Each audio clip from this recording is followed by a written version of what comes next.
In Part 5, we examined several of the twos in the illustration of the two great lights and discovered that they are all connected from left to right. Now, the two covenants. As shown, the Old Covenant law of God is on the left side, while the New Covenant promise is on the right. Their connection is realized when we consider what the New Covenant states in Hebrews chapter 8. For this is the covenant that I will make with the house of Israel after those days, declares the Lord. I will put my laws into their minds and write them on their hearts, and I will be their God, and they shall be my people. The connection between old and new is realized in the phrase, I will put my laws into their minds and write them on their hearts. What are these laws? They are the same laws God delivered to Moses and Israel long ago. However, it is the spiritual essence of these laws that God places into our minds and writes into our hearts. In keeping with Hebrews 4:12, it is the living word in our minds, but the active word in our hearts, discerning both thoughts and intentions. The first is the letter that kills, while the second is the spirit that gives life. The first is knowledge, but the second is charity. The first applies to the flesh, while the second to the spirit. The first produces a certain awareness, but the second is transformative. In keeping with our pattern of two and our connections of left and right, we come to the following. Tell me, you who desire to be under the law, do you not listen to the law? For it is written that Abraham had two sons, one by a slave woman and one by a free woman. But the son of the slave was born according to the flesh, while the son of the free woman was born through promise. Now this may be interpreted allegorically. These women are two covenants. One is from Mount Sinai, bearing children for slavery. She is Hagar. Now Hagar is Mount Sinai in Arabia. She corresponds to the present Jerusalem, for she is in slavery with her children. But the Jerusalem above is free, and she is our mother. It is here that we find a description of the two Jerusalems, clarifying the difference between the law and its spiritual essence. In keeping with Paul's presentation, we see that the Old Covenant law, typified by Abraham's slave, Hagar, corresponds to the present Jerusalem. The New Covenant promise, typified by Abraham's wife, Sarah, corresponds to the Jerusalem above that is free. Remember, at one time, Paul was a Pharisee, stating that he was blameless when it came to the righteousness which is in the law.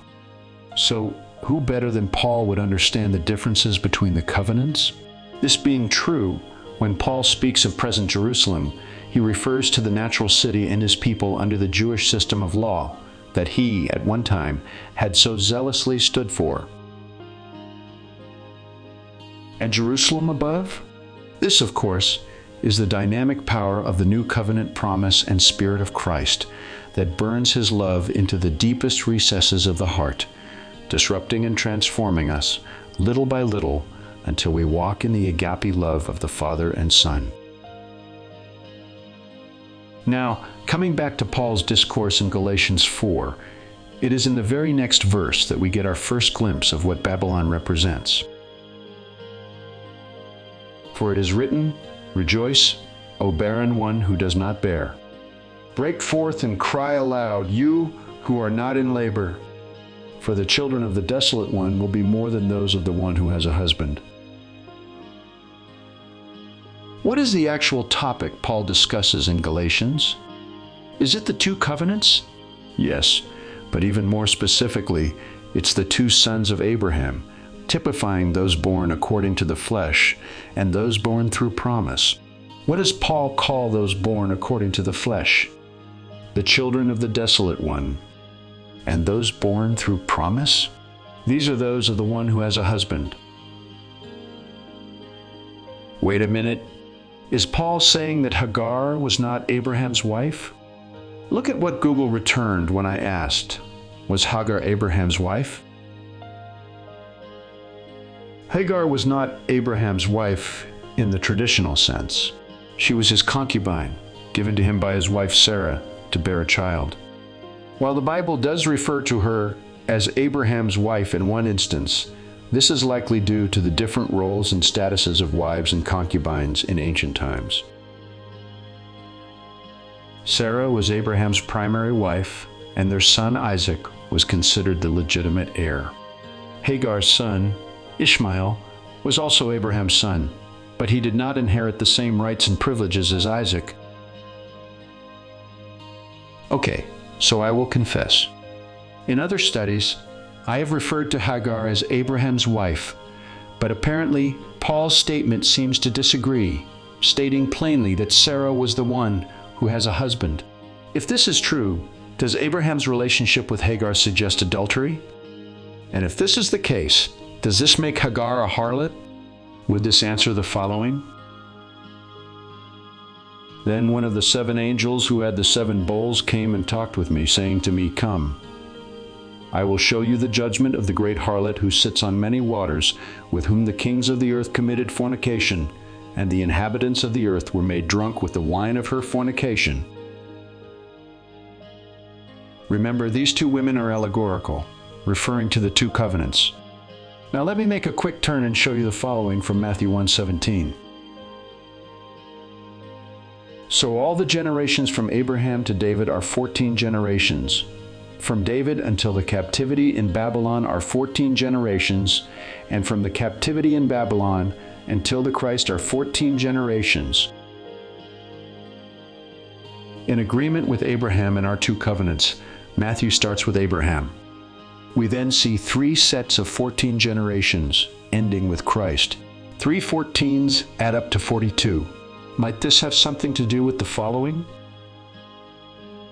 But do not measure the court outside the temple. Leave that out, for it is given over to the nations, and they will trample the holy city for 42 months. And the beast was given a mouth uttering haughty and blasphemous words, and it was allowed to exercise authority for 42 months. Consider our phrase captivity in Babylon in Matthew 1:17. Might this correlate with the phrases children of slavery and in slavery with her children in Galatians 4:24 and 25? So let me emphasize. We are discussing the 2 covenants, of which Sarah and Hagar are types. What do we have? 2 Jerusalems, which, like the other components in our illustration, is one city but twofold in its application. There's certainly more to consider, so be sure to join me for the next video study as we continue our look at Babylon.